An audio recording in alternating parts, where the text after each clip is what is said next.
पाकिस्तान के army general का phone बजता है। वो फ़ोन उठाते हैं और फ़ोन उठाते ही उधर से कोई आदमी उनको कुछ बोलता है।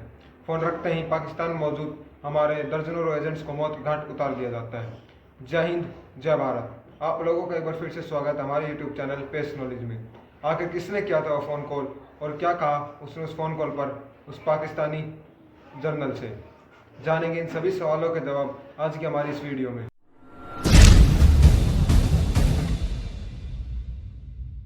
कहानी शुरू हुई थी आईबी के फेलियर से। आईबी ने अपना पहला फेलियर फेस किया 1962 में चाइना वॉर में और दूसरा टेररिस्ट अटैक के अंदर, जब वो दोनों बार ही इन दोनों को प्रोडिक्ट करने के अंदर नाकामयाब रहा था। इसके बाद इंदिरा गांधी को महसूस हुआ कि अब इंडियन को एक और इंटेलिजेंस की ज़रूरत है। इसलिए 1968 के अंदर इंदिरा गांधी के कहने पर ही रामेश्वर नाथ काउ ने रो का गठन किया और रामेश्वर नाथ काउ के अंडर ही 1974 यानी कि 1974 के अंदर इंडिया ने अपना पहला न्यूक्लियर बॉम्ब बनाया।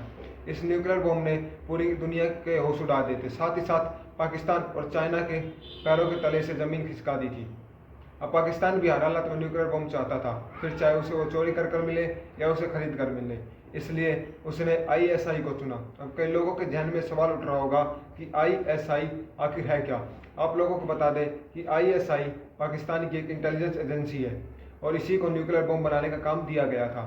इसके लिए आईएसआई ने एक साइंटिस्ट जिसका नाम अब्दुल कदर खान था, उसको अपना एजेंट चुना और उसे नीदरलैंड में भेज दिया। उसने नीदरलैंड की न्यूक्लियर टेस्ट एजेंसी यूरेनको में एज अ साइंटिस्ट काम किया और वहाँ से धीरे धीरे न्यूक्लियर डिटेल चुराता रहा। जैसे उसके पास पूरी न्यूक्लियर डिटेल आ गई, जैसे कि यूरेनियम उनके पास कहाँ से सप्लाई होता है, रिफाइंड प्लूटोनियम उन्हें कहाँ से मिलता है और भी कुछ नेसेसरी इंफॉर्मेशन मिलने के बाद उसने वहाँ से वो भाग आया और भाग कर वो सीधा पाकिस्तान में आया।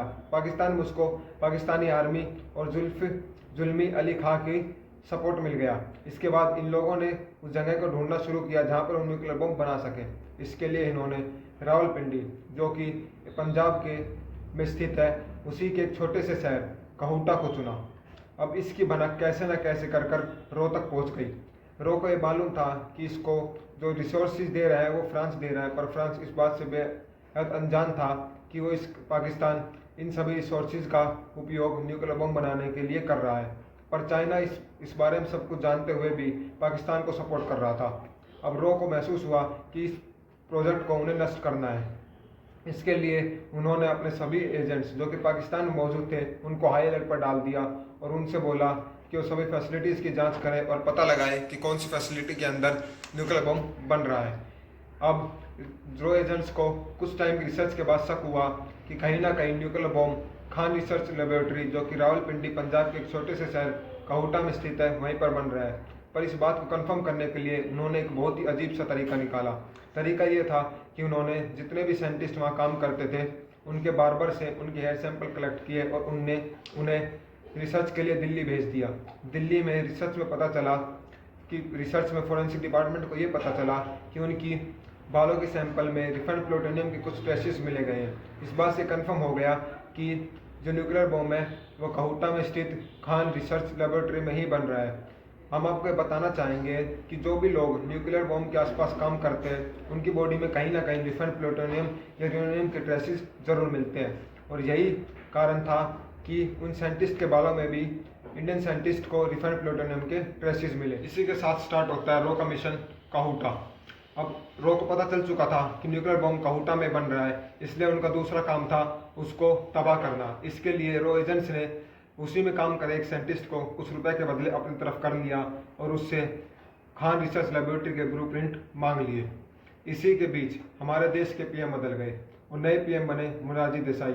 यहीं से देश का दुर्भाग्य शुरू हुआ। मोरारजी देसाई ने पीएम बनते ही सबसे पहले उन्होंने रो का बजट 30 to 40% कम कर दिया, जिसके कारण रामेश्वर नाथ काउ ने रिजाइन कर दिया। मोरारजी देसाई का बजट कम करने का पीछे कारण यह था कि उन्हें लगता था कि पाकिस्तान और इंडिया के रिलेशन सिर्फ और सिर्फ रो की वजह से खराब हो रहे हैं। अब वापस आते हैं तो ऑपरेशन कटाऊ की तरफ। तो अब रो को उसको पेमेंट करनी थी, पर पेमेंट करने के लिए रो को प्राइम मिनिस्टर के साइन चाहिए थे, जो कि उसकी पॉलिसी के अकॉर्डिंग उसे सिर्फ और सिर्फ परमिशन रुपए ट्रांसफरिंग की सिर्फ और सिर्फ प्राइम मिनिस्टर ही दे सकते थे। इसके लिए एनएस संतोष साहब, जो कि उस वक्त के रो चीफ थे, वो मोरारजी देसाई के पास जाते हैं और जाकर उन्हें सारी की सारी गाथा सुनानी शुरू कर देते हैं। लेकिन बगैर पूरी बात सुने मोनाजी देसाई संतोष साहब को खरी खरी सुनाना शुरू कर देते हैं और साथ ही उनको बोलते हैं कि वो पाकिस्तान के अंदरूनी मामले में दखल अंदाजी ना करे और साथ ही ऑपरेशन काहूटा को रोक दे। अब मोनाजी देसाई की आदेश के आगे एन संतोष साहब क्या कर सकते थे, उन्होंने वैसा ही किया जैसा हमारे पीएम ने कहा। अगर बात यहीं ख़त्म हो जाती तो हमारे दर्जनों एजेंट्स मरने से बच जाते। लेकिन असली गलती तो मोनाजी देसाई साहब ने जब की, जब उन्होंने एक अनऑफिशियली कॉल के अंदर पाकिस्तान जनरल को यह बोल डाला कि जनरल साहब, मुझे सब पता है कि आप क्या कर रहे हो, काहूटा में न्यूक्लियर बॉम्ब बना रहे हो ना। संतोष साहब आए थे, मुझे सब बता कर गए हैं, रो को सब पता चल चुका है। इतना कहने की देर थी। पाक आर्मी जनरल ने फ़ोन कट किया और तुरंत आईएसआई को हाई अलर्ट पर डाल दिया। हाई अलर्ट पर डलते ही आईएसआई ने सभी रो एजेंट्स को आइडेंटिफाई किया और उन्हें चुन चुनकर बहुत ही बेरहमी से मार डाला। आईएसआई के बड़बोलेपन की वजह से हमने अपने दर्जनों रो एजेंट्स को गंवाया, साथ ही साथ हमारी इंटेलिजेंस एजेंसी 10 साल पीछे भी चली गई। तो अब आप आज के लिए इतना ही, मिलते हैं आपको अगली वीडियो में। जब तक के लिए घर पर रहें, सुरक्षित रहें। जय हिंद, जय भारत।